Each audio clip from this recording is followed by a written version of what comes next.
They hit play. Well, welcome to the Skillful Living Room live at Stonehenge. And this is an incredible gathering because it's a first of its kind here in the residential building owned by Stonehenge Properties, which is a group of people who own 30 buildings in Manhattan, 6,000 residents, 4,000 apartments, and they're about building community. And one of the things that I noted when I first met the people who live and work here and guide the programs here is that they see community as an essential way for us to be healthier, not just happier and content with the life that we're living, but actually genuinely healthier. And that fits very well for me. I'm a physician. My name is Dr. Michael Finkelstein, and I work in a somewhat unconventional medical way. I'm trained as a physician. I work and have studied medicine in every way that you may be familiar. But then years ago, I branched out to learn about methods of teaching people how to live and become well on their own, not so much reliant on the medical establishment. And I actually closed my medical practice to build a teaching program, if you will, a way of guiding people to live their lives. And I call that skillful living. I call the work that I do as a way I teach people to live with skill. And in so doing, I think that they wind up being healthier. What came out of that approach was a radio show called The Skillful Living Room, because I invited people to my home where I have my office. And we used to sit in the living room, much like this space here on the 37th floor of an apartment building in Manhattan. And we would sit around a circle with a carpet, very much like this one. And we would drink tea, much like this. And we would talk about what it's like to live our lives. And while people asked me questions, and they expected somewhat of an answer from a physician, they realized that it's as much witnessing the process of taking care of yourself and learning perspective that gets into how we really become healthier. We sometimes need a doctor. Maybe we need our appendix removed, or occasionally we need medications for illness. But there's so much more that we can do on our own. And so the Skillful Living Room radio show came out of the idea that people seem to enjoy being in the living room at Sun Raven, which is the name of the place where we work. And I took that to the airwaves. But this now is the next manifestation of that program, which is to bring it to a live audience. And so sitting here with me now are 10 people who either live in this building or are related to Stonehenge Properties in some way, or are working in and around Manhattan in the area of, and the category of what we're going to be talking about today, since it's February. We're going to talk about relationships. We're going to talk about how relationships and health are related.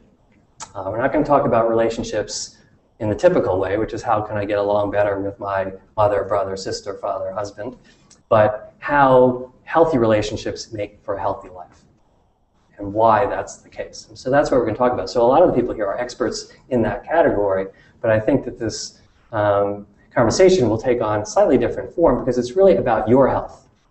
And so on the other end of the camera are you sitting at home, and you have an opportunity to join us here by sharing questions with us and listening in, and you're basically one of the members of this community. So let me welcome everyone, the 10 people who are sitting around me in the circle and the tens of thousands of people who are out there all over the world. So welcome to the Skillful Living Room Live at Stonehenge.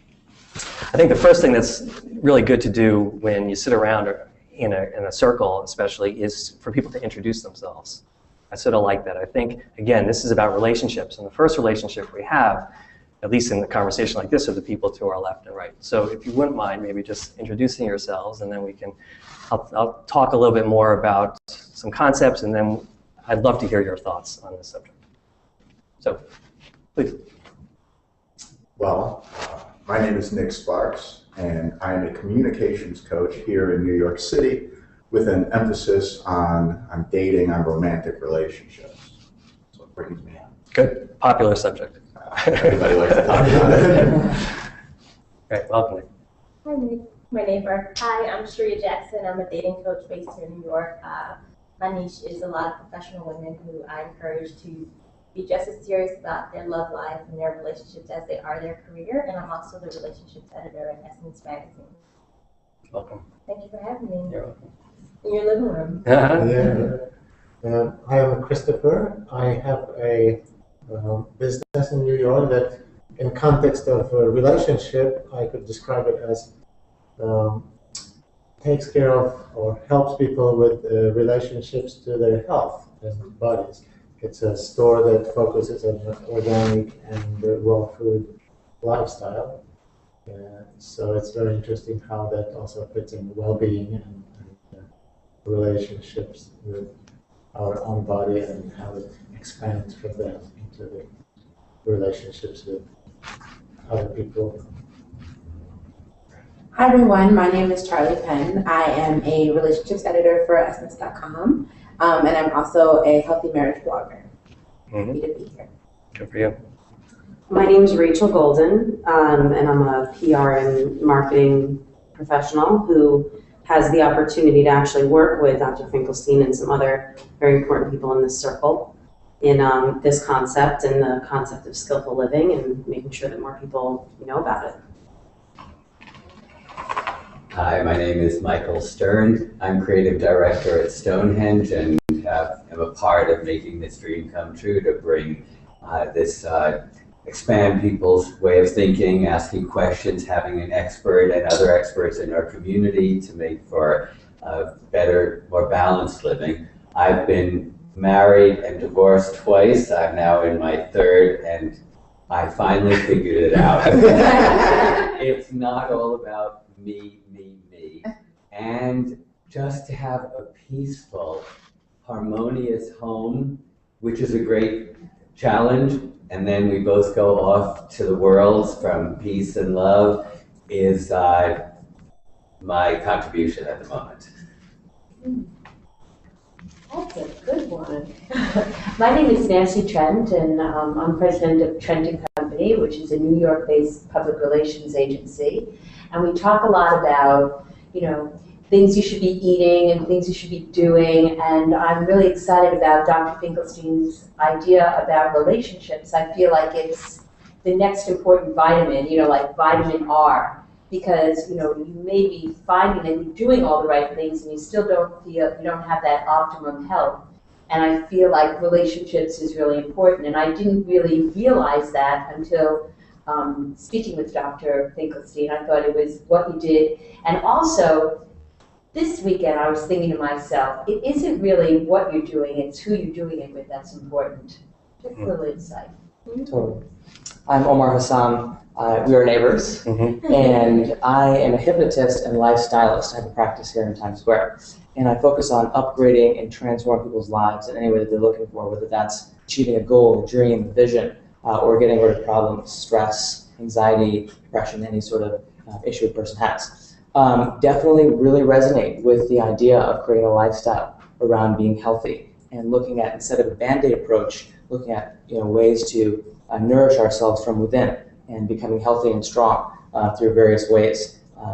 So I'm very excited to be here and looking forward to the conversation. So, well, welcome everyone, and welcome you for watching. So let me put out two things to maybe start a conversation. And again, my emphasis in all of my work, really, even when I see a patient or a client one-on-one, is to have a conversation. If I give people answers, just simple answers to a question, I find that maybe that's useful information, but it doesn't always help motivate them, and it doesn't translate to action that leads to change. And so, because we have a culture now where there's so much information that perhaps we're overwhelmed just by virtue of the fact. And there are a lot of experts who give reasonable opinion, but one has to understand who they're talking with to find a way to actually help that person make the shift that they need in their life. And so that requires a conversation. That requires getting to know somebody. So when I see somebody in my practice, I'm spending at least 2 hours with them the first time I see them. And sometimes it's longer, because I cannot get to that point of a relationship so that I can really get familiar enough with enough of the variables to make a change. Because it's not just simply one Band-Aid for a cut. Our lives are pieced together with many variables that operate simultaneously. And if enough is not done on a number of different levels, then we really don't achieve the results. So how many people have dieted, or how many people have started to exercise, or how many people have stopped smoking, and yet recoil back to another previous habit, and what's the reason for that? And so I will tell you, I think the simplest answer is our relationships. When we have stress in our lives and we think about what causes stress, there's the survival stress that some people have, of course. But for those people who are fortunate enough, like most of us who live in the West, to not have to worry about day-to-day survival, the major stress is the relationship that we have with a number of people, not just our principal partner, perhaps, but with our parents, with sometimes our children if we have them, with neighbors. We have a relationship with ourselves first and foremost, so that all those other relationships that I mentioned are predicated on the quality of the relationship we have with ourselves. Do we love ourselves enough? If not, we don't take care of ourselves very well, and then we're not very good for other people. We have a relationship to nature. Are we swimming upstream, or are we flowing down the river? And then we have a relationship with a divine principle, whatever people call that. There's something beyond our mere existence that most people have a relationship with. Well, if they're not comfortable with that, they struggle. So if you can run a marathon and train for it, and if you eat the perfect diet, if there was such a thing, and you come home and you fight with everyone you're living with, you're not a healthy person. That would be my statement. So that the best barometer for our health is reflected in the quality of our relationships.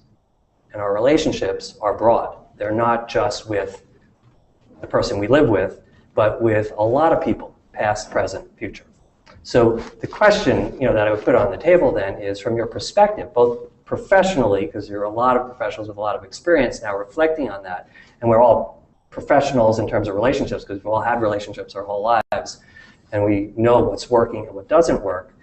How do we sort of move to a healthier state of existence and improve the quality of our relationships simultaneously? To me, that's the challenge. And when you achieve that, then things blend together and they flow really well. I think what happens first is we have all this stress because there are things going on in our lives where we have relationships with people, and we're either envisioning a negative thing that someone is doing, or something's happening with a coworker or a boss, or various pieces of people that we're in relationships with, and then we imagine something that could be real or not, and then we have the stress. And the thing what happens is we have this primal response. It's a fight or flight. The cortisol gets into the blood, and you start getting all the stress hormone that's built up in your body, and we actually really don't need that anymore because we're living in modern society, just like you said. So the fight or flight is no longer really that important. We're not running away from animals. And so I think the thing is shifting the belief in our minds, right? So looking at, okay, someone is doing something to me. Okay, where do I shift myself? But the way to shift that, I think, is to have a practice in the morning, or doing something early in the morning that conditions your mind. Because a lot of times giving people are going to be giving, angry people are going to be angry because they just get into that state. So if you put yourself in a positive state in the morning, for example, then you'll possibly be in a calmer place. You can essentially, what it is shifting your awareness when you get to that point of, oh my God, she's trying to sabotage me. No, wait a second. All right, hold on, and then you can regroup. I think that is the key with relationships. So I think you're right in bringing up that there's a personal practice involved here, which is to sort of get to a good balanced state before we get challenged by things in our environment, which could include the people that we live with. And a lot of people start their day, perhaps jumping ahead of that step. And then they get onto the train and they're being knocked around and they're already quite irritable, as opposed to getting into a frame of mind where they're probably a little bit more flexible and tolerant of the things that happen. Now, of course, that's magnified in our relationships, because one of the things that's interesting in relationships is, we use the phrase pushing buttons. The people who are closest to us know where our buttons are. And they don't necessarily know that consciously and they make that choice, but they, by virtue of previous experience, know what gets a rise out of us, and therefore find it very easy to access our reactive side. And so we need to, in some ways, deal with our own buttons. I have a story of people that I've counseled, two sisters, in fact, and one was always picking on the other for her hair. Now, this is maybe a common scenario, but the woman, the younger sister, who was very conscious of her hair, was really in good shape in every other aspect of her life. She really took good care of herself. I would say she's one of the most balanced people I know. But when her sister came around and said, "Gee, what'd you do to your hair today?" it just threw her off the edge. And so this was a woman that is working on it, but yet that button, is sort of underneath the surface, and some people just have that tendency. So I think, Omar, what you're saying, I think is really valid, which is that before we get out, before we are even at risk for that challenge, that we find a way to be grounded. And that gets into personal practices that people have. And I think everyone knows it's a good idea. People who are going out looking for dates, dating, let's say they don't have a partner and they're looking for one. I don't know what you advise, but perhaps the first thing that people might consider doing is taking really good care of themselves, getting themselves not just in physical shape, which is part of it, but getting themselves in mental, emotional shape, getting themselves in spiritual shape, and then going out there. They'll probably look a lot better too, just as an aside, because the stress will fall away from their face when those other aspects are in harmony. I think so many people work on their body, but then they miss some of these other aspects. Yeah, I to agree with you. I really, when I work with someone, I really focus on the idea of a well-balanced person. And I believe the 4 core components of that, and you can categorize them any way you'd like, but the system I use is really thinking about your physical health, taking care of your body, your spiritual health, and you can include mental and emotional health in that. Your professional health. Are you using your gifts and talents to enrich the world? And then, of course, your social health, what my main focus is on. But as I always say, if you don't focus on all those other aspects, if you don't take care of your professional health or your physical health, it's really going to make your social life suffer, and vice versa. The quality of the relationships we have in our life is going to affect every other portion as well. As you were talking about, the social life and your overall health is so connected. We evolved as a social species. The main reason that we have the incredibly strong emotion of shame is to help regulate our relationships, the way we're acting around other people. And so this is an incredibly core component, not just romantic relationships, but just do we have intimate relationships with friends, with family, and with ourselves, of course. Right. Absolutely. About balance. That's good. You bring in some of those other things that people often neglect, which is their social health, which is their community of people that they live in, their network of friends, and their purpose and their work in the world. I think I've seen a lot of people suffer quite a bit when they're going through the motions of living and they just don't really have something that they're passionate about that they can actually share with others or share with the world or work on even. So that, again, that just puts people, and so we're talking about relationships, but if we keep swapping the word relationship with health and just say, is your health as good as it can be, those two things are interchangeable. If you keep thinking about that from this perspective in this show, then I think that you're seeing now how intimately involved and integral those two things are for one and the other. It's interesting. People come to see me, as a physician. They have medical diagnoses offered to them by other physicians. So let's say a common one might be high blood pressure or high cholesterol. And they come in, they're often prescribed medication, and the common question they'll ask me is there something else I can do than take these medications? And the answer simply is yes, there's a lot you can do. But very often it's about their relationships. I'll ask them just what you said. What are they doing in the world? Are they pursuing work that they're passionate about? And what's the quality of their relationships? And then when they say, I don't sleep well, and I ask them, why don't they sleep well? Because, I just had a fight with my kids, or, I'm sort of alone, and it's just very hard to live that way. These are different variables, and it's different for different people. This creates a stress response. The stress response does things to our blood pressure and our lipid metabolism, and those are really quite strong influencers of what happens to the measurable things that doctors often will sort of apply their technology to. So the answer to the question, what else is there to do, is to take care of yourself, take care of your relationships, find meaningful work. All these things come together. You can't do one and not the other. And again, I've seen people who can run marathons and they come home and they fight with everyone. And that person's just not healthy. Their blood pressure may be perfect. Their cholesterol may be perfect, but they're not healthy. And the opposite is true. I've seen 99-year-olds on their last day of life. I've seen a lot of people as a physician, and this is a sort of a interesting situation to speak of freely like this, but I've seen a lot of people die. That's part of my work. And I got a chance when I did that to assess how people were the day of their death. Now, on one level, no one's healthy the day they die. But on the other level, the fact is some people are very healthy the day they die. There are some people that I noticed, and not only a matter of advanced age, there are some younger people too. I remember this one woman who was in her 40s who died of cancer, but she was healthy when she died. And what I mean by that is her relationships were so good with her husband and her son. It was remarkable. They were incredibly sad. It was very difficult to be in that environment, but I saw a healthy person whose spiritual vitality was very strong, who left her son, who was young at that time, with a very positive experience, believe it or not, a memory of his mother that is going to be very potent in his life, as opposed to what a lot of children grow up with, even if their parents lived for long lives. So the influence was very positive, and who knows what happens after death.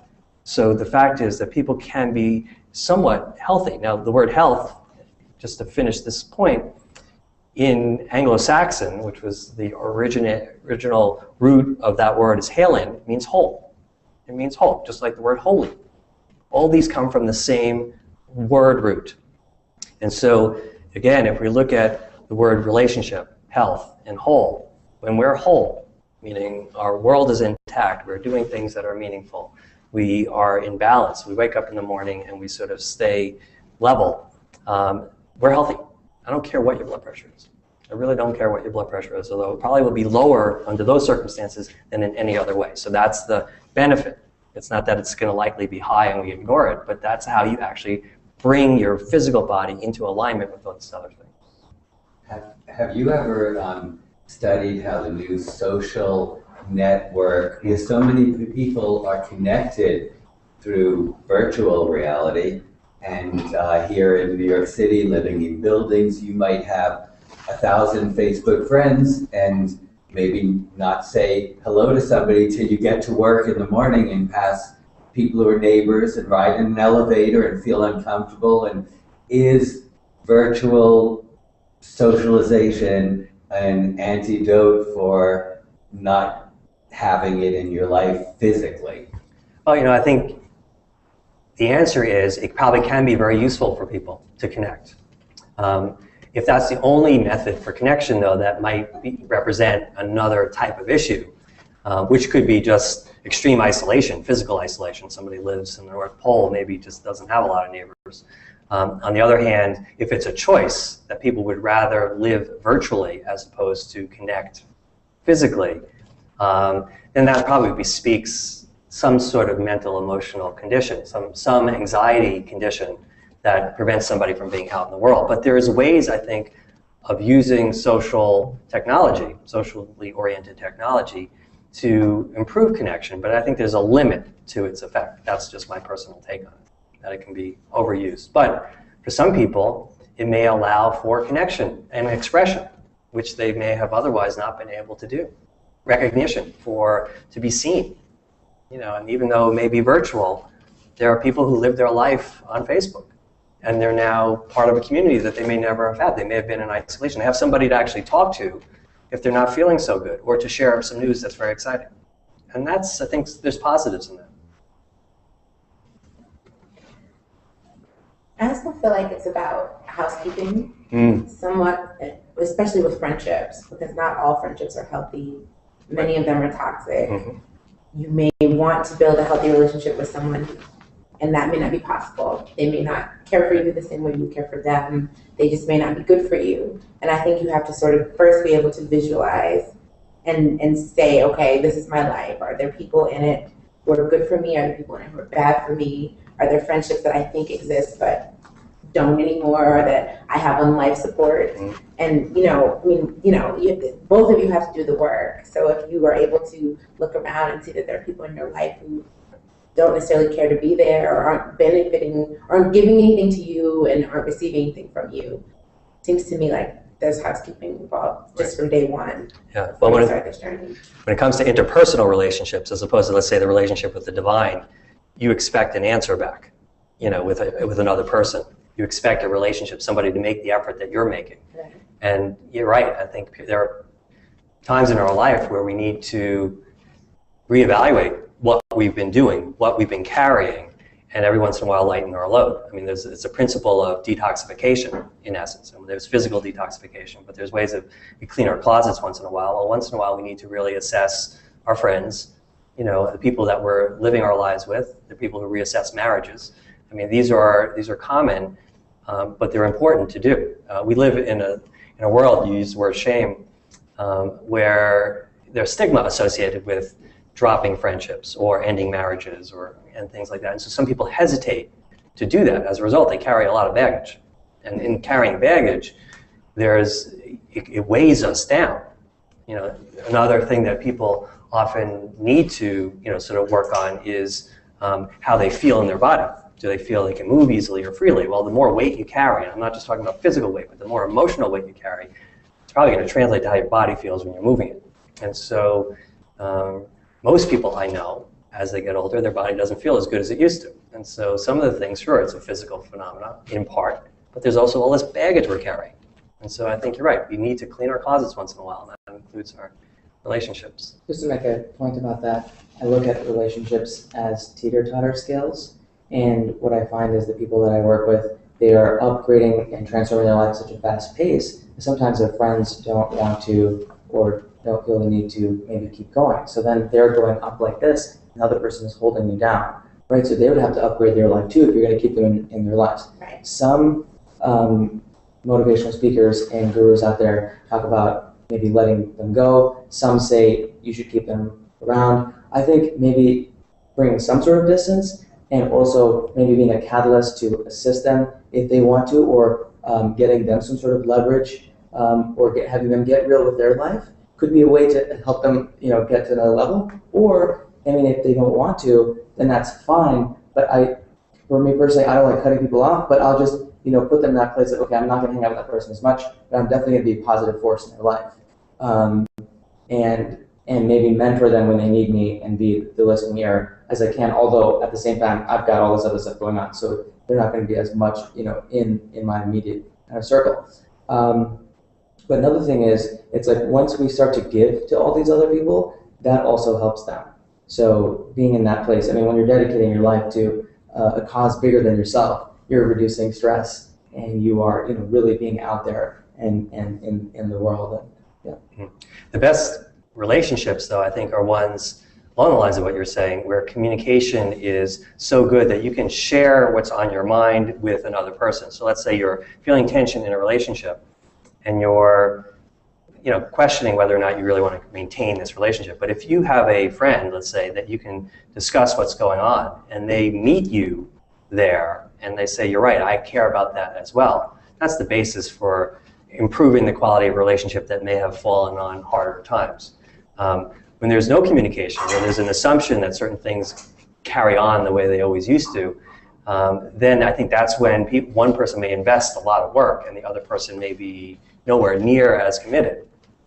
And then it's true that we can always feel good about giving to other people, but there's some people who don't take care of themselves quite adequately, and that their tendency is to give more than they can use for themselves, and they basically deplete their own resources. So there are many people that I find that fall into that category, who have a lot of devotion to their friendships, a lot of devotion to other people in their lives, and they sacrifice their own health as a result. And so I see that, quite frankly, in a lot of women with children.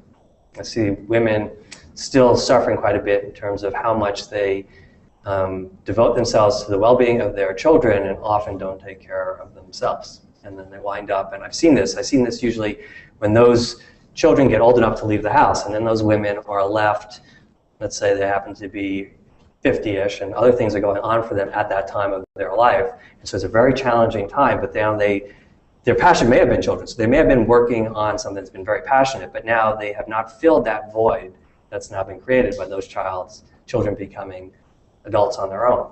And so this is a tendency our culture tends to have. We used to live in social networks where groups of women took care of groups of children.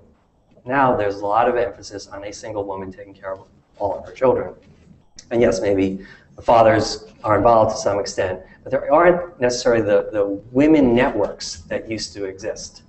And so I see this in women. I think it's a phenomenon, and I don't want to sound sexist about it, but it's just a phenomenon I'm witnessing. And I'm just wondering, the women in this room, how you feel about that. Because there's a tendency I see for some people to give, I won't say too much, because I don't like that phrase, because it's really wonderfully, devotion is a loving act. So it's hard to say you're giving too much love.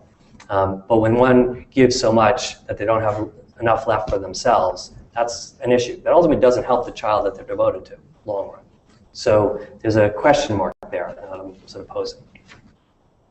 Well, I definitely agree. I think one of the phrases that we share is, and it's not always comfortable because the way we celebrate motherhood in our society, but it's don't fall in love with your kids. This is not your life companion. This is your position, your opportunity to shape your future so they can go off and do the next thing for that next generation. But you definitely do see that in our society where there's this pressure on mothers. And I also think it goes back to our own relationships and that intimacy for mothers to be transparent with your children. Sometimes I know in a lot of communities, mothers don't share some of their struggles, so these children grow up to see your mother as a superhuman figure. So at that place and time, when it's your time to become a mother, you didn't know her struggles, you didn't know those parts of it. So I think it's important as mothers that you are open with your children as they're able and as they're an adult. I'm thankful that my mother, as we've gotten older as adult women, can have those type of conversations and tell me not only the great things, because to me she was amazing. I never saw her struggle, but for her to share some of those challenges to build our relationship and for me to have a more realistic view of what that takes. Yeah, I think that's true. Yeah.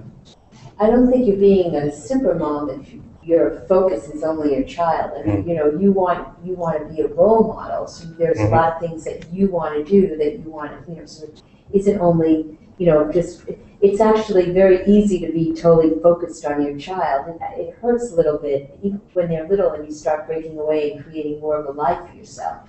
So I think the issue is to be a really great role model for your children, and that's, in my mind, the best kind of mom that there is. That you're, and that's what I'm trying to do with my 18-year-old.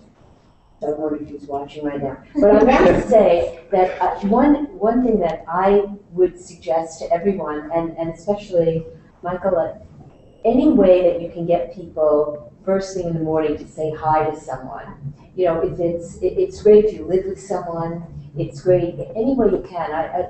If you are saying hi to people and opening to people, it is really heart opening.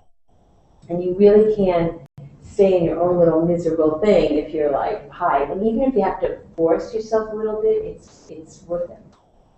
So communication and at work, in relationships, at home, communication. I think some people are afraid to say something because they know it's going to push the other person's buttons if they say it this way, but if they say it that way, it might push a different one. And especially, I think that you were just talking about saying hello, but I think communication is the medicine if we learn to. It is, I think, and communication with intention. In other words, this is not just to share feelings necessarily, but to share the intention to build a relationship. So that it goes beyond just emoting to a mutual undertaking where two people are going to build a relationship together. And that becomes the focal point. In that, then, there's sharing of how I'm doing today. So there's a skill in communication, and I like that word skill. I think that a lot of these things really are about developing different skill sets. We grow up in this life. There's really no manual for how to operate this machine. I mean, I think Dr. Oz, created the user's manual, and I think that was a pretty good attempt at giving people instructions or at least awareness of the physical body. But when it comes to living, all the aspects of living beyond the physical body, there's no manual. I mean, we get a lot of that from our parents, who are, to some extent, often hackers at this. They sort of did the best they could, learning from their parents, and our society, honestly, is a little messed up in a lot of areas. And we are influenced by a lot of things that we see around us, particularly in the media. And so we're on our own to decipher and discriminate what it is and how we learn. So this is about skills, which is why I've devoted myself to teaching people how to live with skill, because I think it's a series of skills that are required. If you're going to play tennis, pick it up. Let's say you never played before. Well, you need a forehand and a backhand and a serve and ground strokes and footwork and endurance and nutrition. You need all those things. You can't be, if you're really thinking about being a really good tennis player, just have a good forehand. That's not going to get you very far. You're not even going to have fun with somebody else, in the game. So and living is even more dependent on things that go beyond just mere physical skills. So we start to have to list what those skills are. And again, emphasizing it, I think it's appropriate that this is our first show on the Google Plus Hangout, because I think it starts with our relationships, the skill of building good quality relationships. And again, if you think about what those are, who those are, there are maybe at least 4 groups of entities, people in different formats that ultimately require attention. And then to have, even if your primary relationship is your most concerning one, let's say your partner, you still need good relationships with your parents or the memory of your parents. You still need good relationships with the world around you, the people around you, the planet itself, the physical environment. You need relationship with yourself. Otherwise, you're not going to have that relationship. So often people bypass many of these steps. They go and they read books about, being an attractive mate, but they forget some of the core variables. They look good on a picture and their profile sounds good, but in person, in reality, they're a mess. And that's not really where you're going to set yourself up to be in a good relationship, let alone healthy. I like that you break it down into skills. I actually use the expression muscles to develop several things. And with socializing, I really only break it down into 3 main muscles that people have to work. The one I focus on is just starting conversations with strangers. There's people out there that we don't know, like most of us are here this evening, but to be able to introduce yourself and meet people. I say just, start a conversation with the woman at the bus stop or the guy at the gas station. Just putting yourself out there and not being afraid to, because in today's day and age, we're so timid when it comes to talking to strangers. We're raised not to do that, but it's an essential human communication tool. The other big muscle for interpersonal communication is just conversation skills. And you can really boil it all down to expressing yourself, putting yourself out there, being seen, which takes a lot of self-confidence, which takes the knowledge of yourself and who you are. And then just listening skills, being able to really see someone else, being able to get out of your head, because we spend so much of our day trapped up here thinking this and that, being able to clear all that out for a moment and really just be there with somebody else. And then, of course, with my practice, I work with sexual communication, putting your desire or your sexuality out there. I see that's really a third aspect of communications. But yeah, these are all muscles. The more we work on them, the stronger they get, the better we get at doing them. The less we work on them, the more they atrophy and the weaker that they get. And so this is something that anyone can work on. This is something that anyone can improve in their life if they focus on improving themselves, like a workout routine or anything else. Right.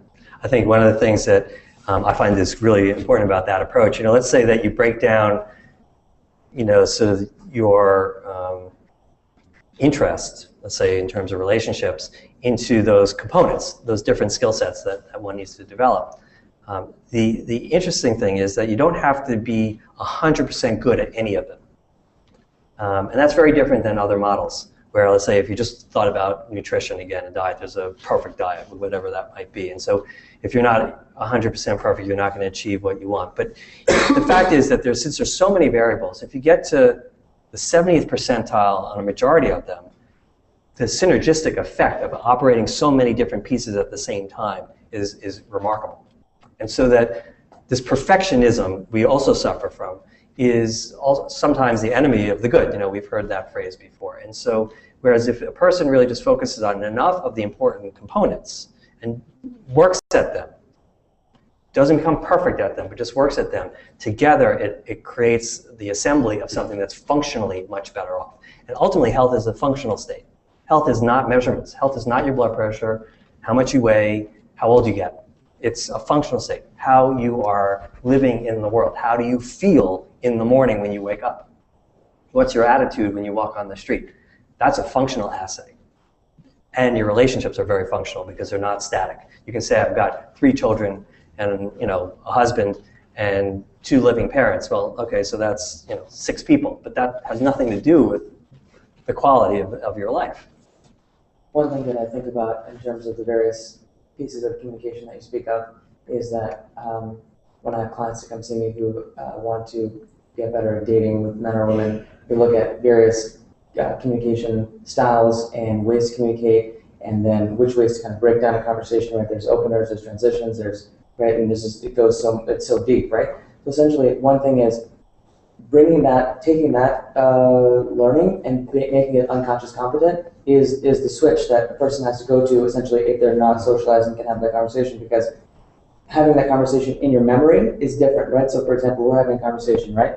And I'm thinking about what I'm going to say while you're speaking, so I'm not really listening to you, right? And then if I stop that and allow your thoughts to just come into this open space in my mind, right? That's almost as if penny is dropping. We talked about this earlier today, right? But penny is dropping, and then the ripples, right? So those are the new ideas that are spurred from the ideas that you're dropping into my mind. And then essentially new knowledge is emerging. We're taking our conversation, our relationship to the next level versus or for example, even if we're in an argument, right? Then I'm figuring out my defense, right? And whatever to combat yours or not, and just allowing. And then which is really cool is then that emerges in the moment. So then it's the intention becoming attention to the present moment, and the conversation now has come into the space of where it's not on a time trajectory anymore, but it still is. That's a very good point. And, it's very interesting when I spend as much time as I do with people. I listen much more than I talk for a reason. That when people hear themselves talk, which they don't always get a chance to do because they're always in a conversation with somebody immediately reacting to them. It's a very common experience for us. That they don't even get a chance to hear themselves because they're also anticipating your response, watching your body language, preparing their next statement, and so that they're not really getting a chance to really hear themselves. And so before I see somebody, I ask them to complete nearly 30 pages of interesting questions, a little bit of a homework assignment, to get them to sort of lay out all the pieces on the table. But then when I see them, and I have a lot of that information, I wait for them to stop talking. So I sort of let them start. I ask them an initial question: why are you here? How are you feeling? What's going on for you? And I might qualify some things that they say, but I let them truly express all that's on their mind. And I'm listening, but I'm really just trying to guide them so that they can listen to themselves. And what's really remarkable about that is people come up with their own answers. And when they come up with their own answers, their own awareness of what's going on for them, it's much easier for them to follow the advice that they then give themselves than to hear it from me, because it's coming from a very organic, genuine place of true understanding. And when you have true understanding, you know how to get from here to there. If you don't really know where you are, you don't even know where you're going to go, you can't move. There's no way you can move with precision. But if you see the layout really well, I don't have to tell you how to get out of the room. You know where the door is. And so you don't need me. And so, but it's people needing to hear themselves often is the first step. Yeah, it touches on something that one of the skills of relationships is listening, more important. And when you bring it to this context of listening to yourself and relationship with yourself, which in my mind is probably the most important one, because that's where everything else starts. So that process of listening to, if I want to build a healthy, great relationship, I will focus on listening, probably more than on anything else. Mm-hmm. So if I can do the same for myself, to honor myself and listen to what it is that I really want or think or desire, everything about me, and listen to it from the point, not necessarily mind, but to realize, who is listening? Who am I? Right. And if if I can get to that place and listen to myself from that perspective, then I'm really discovering more truth about myself than in another process. And then what you mentioned about getting up in the morning and setting your day in a positive way, I sometimes do that in the morning, and then what I find is also helpful to continue throughout the day. So it's not just this one, 5 minutes, 20 minutes in the morning, and then that has to last throughout the whole day. But if I take it and do it in an ideal way, I could say every moment. Maybe practically I cannot achieve that yet, but if I can do it, every 2 hours or every hour, if something comes up in my relationship to my world, work, friends that I meet, and there is something not quite harmonious, I can instantly stop for a moment without stopping, my interaction, but go to that place where I am, not what my mind is, not what my feelings are, but where I am, who I am, and from that point reconnect with that space. From your morning, either saying good morning to someone or being in that harmonious space, and revisit that space in yourself every so often throughout the day. And that I find helps continue that dynamic relationship with my world, not just as a one-time event, but as an ongoing state. To use the analogy of tennis again, you wouldn't expect your serve to get any better if you didn't keep practicing it. And that if you got to a point where you liked how your serve was going, and then you decided you weren't going to practice anymore because it reached the pinnacle of function, you would eventually atrophy again. You would wind up back to sort of bad habits. So what you're doing is you're reinforcing behavior by a continuous practice, and getting yourself and finding an easier route from maybe when you're off balance, off center, to back into center. And so these things require practice. This just doesn't, you don't get there and then you relax. Some things that people make the mistake of, particularly in, let's say, in marriages, and I speak from personal experience, you get to a point where you think, okay, I got here, and then you don't do any more work. You sort of relax. Well, that's not really a good recipe for how marriages work. Right? I mean, I think, I had a couple of people here, that's their specialty. Correct me if I'm wrong, but there needs to be, maybe you get there and it implies that something valuable there. There's some synergy, there's something that could work for a long term in the future. But the idea is that there needs maintenance.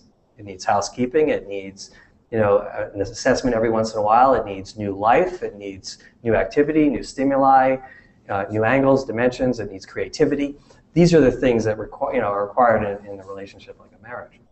So it's all about practice. We work very hard sometimes. People get to their target, and then they relax, and it unravels. So this is not a quick fix phenomenon. I would call this slow medicine, just as an aside. If you want to take a phrase that's popular and convert it to something useful here, this is not a Band-Aid, this is not a quick fix, this is not going to happen in a week.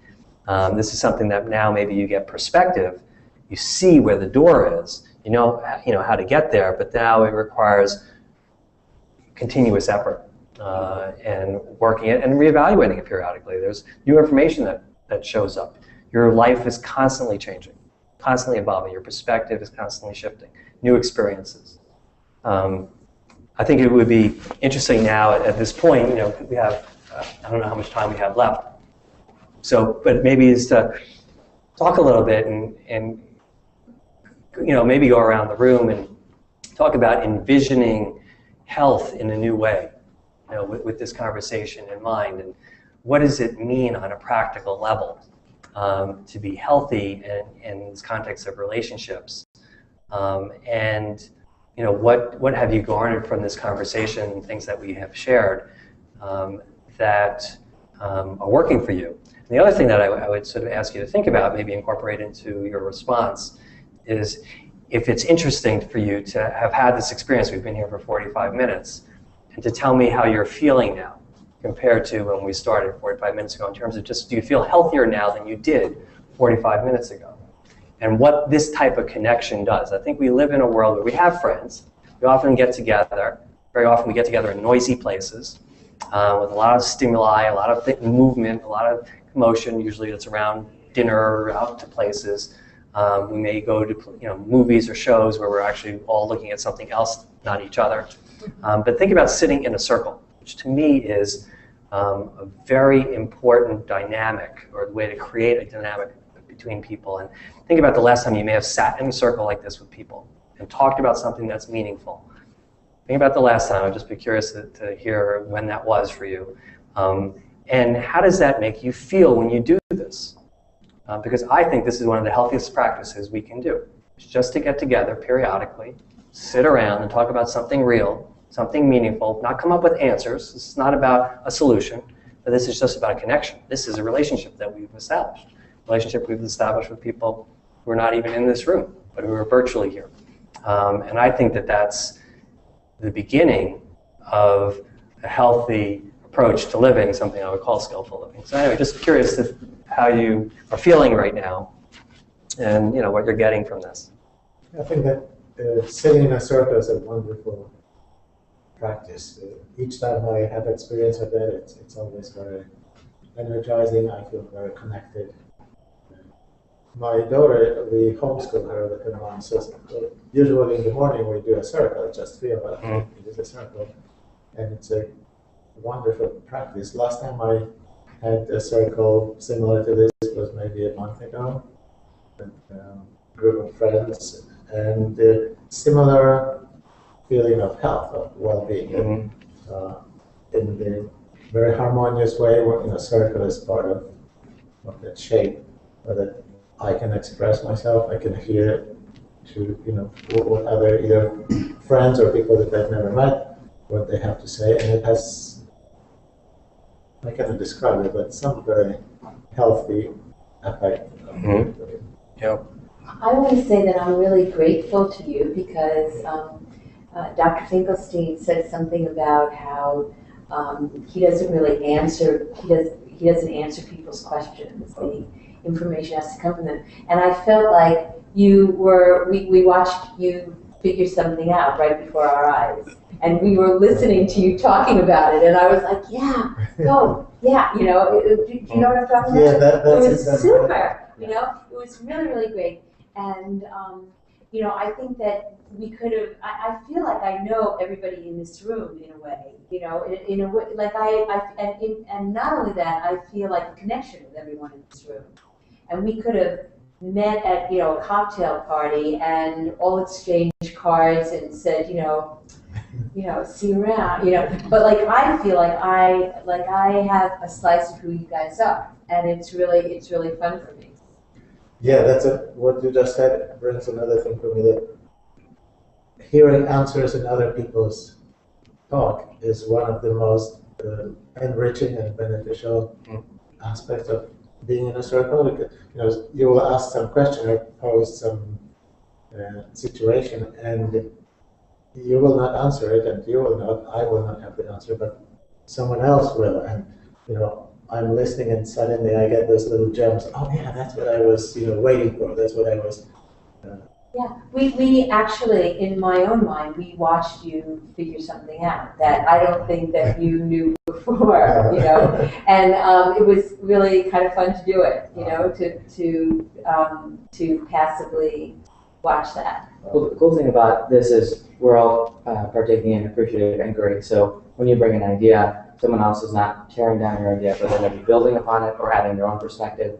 And that's how we're creating all this new knowledge, right? So we're all individually closed systems, right? And then we open our system and in relationship with other people, have these conversations. We're not bringing about, essentially, if you look at the mechanics of creativity is essentially two disparate objects colliding together. And then if you look at, for example, a bar graph or a line graph, and you have the line going like this, and the creativity essentially it's a dilation of time. The time just kind of stops, and you've got this line that's coming up and down because it's going from one plane of reference to an essentially intersecting to this other plane of reference. So you're creating knowledge. So exactly, that's brilliant. I mean, that was just kind of going through my head. I was like, okay, that's exactly what's happening. We're essentially operating on a different plane now than we were originally.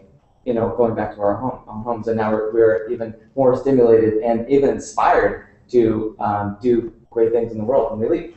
Say hi in the morning. I'm going to use my moment to ask you, in relationships, so many times they say it's based on compromise.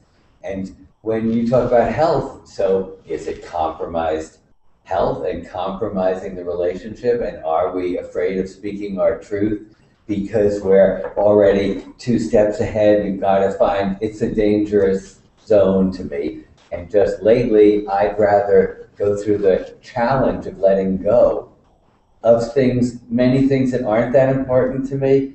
And then I see I gain some sort of strength for when something's important to me. I don't let go and I don't compromise, but it's either let it go all the way.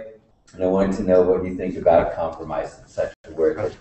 You know, it's a fair word to apply in relationships, but I think there's the best image I have for relationships, which get to your question, but answers it in a different way, is a dance, a slow dance. And if you think about what slow dancing looks like and feels like, where there's not a convention where the man leads, let's say, where there's a convention where anyone could lead at one time. So there's 2 people dancing together, and they will either trip over each other's feet, or they'll move gracefully in some sort of flowing way. And if in this particular dance, one could choose to lead or wait and follow, and it goes back and forth, that's the nature of a great relationship. And people learn not to trip over each other. So there is a component of yielding, not compromise exactly, but yielding, allowing the other person to lead for a while, but staying connected and flowing. And that's the image that I happen to like to use in relationships. Compromise, there is a let go, component that I think is important, and at times we need to accept that there are things we hold on to that are just baggage and in the way. But then there are times when we should preserve our identities and our truth, especially, but that we might want to give our partners the opportunity to express themselves, and we just are experiencing their lead for the moment. And then in a good partnership, it goes back and forth over time, and each has the opportunity to lead and to express. But always there's that connection and a willingness to move back or to the side if necessary to allow that person to express themselves. I think lovemaking is very similar. I think the idea of lovemaking is also much of the same. This is the nature to me of good quality relationships. A compromise could be the same, but often compromise reflects a surrender and the letting go to sort of appease a needy partner, and that to me is not necessarily the same recipe and not necessarily likely to be as successful. So the best way to figure something out is for you not to tell the person, then when you get advice, how do you get it into your consciousness? Did I say that right? Maybe you have to say that again. Okay, so the best way, because I really saw that in this experience, that it isn't really, like if people go to you and they say, well, give me the answer, and they don't really learn from you giving them the answer. They learn from figuring out what that answer is. So what's the best way for us to incorporate your advice if we're asking the question and then we figure out a way to get you the answer that we could then incorporate it to say it back to you? I think Omar said something which I think is applicable here, which is we're building new perspective. New information is being sort of passed through our filters. I think each of us has to use our own filters and to assess whether or not that's true or not. But we need to, in that assessment, make sure we're not in our own way. And we're not holding on to preconceived notions or arbitrary rules about things or somebody else's opinion as to what's our truth. But if we can learn to sort of be in our truth and then to measure what somebody suggests or offers as an opportunity then to incorporate that into your belief system. And if it feels right and you're out of your own way, you have the basis to move forward and use that information wisely. That's why I think it's best when people come up with it on their own. And there is no need to agree. There's no need to deal with some of the thoughts that I could have come up with this on my own.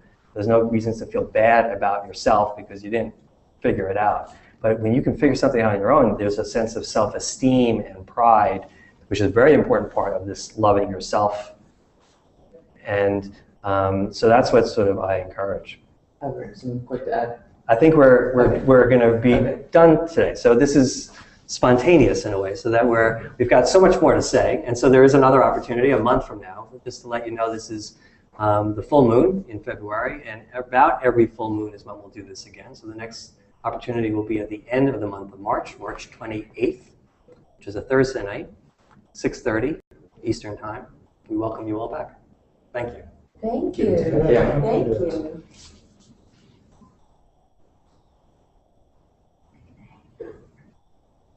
Goodbye to you on the Hangout. I'm new at this.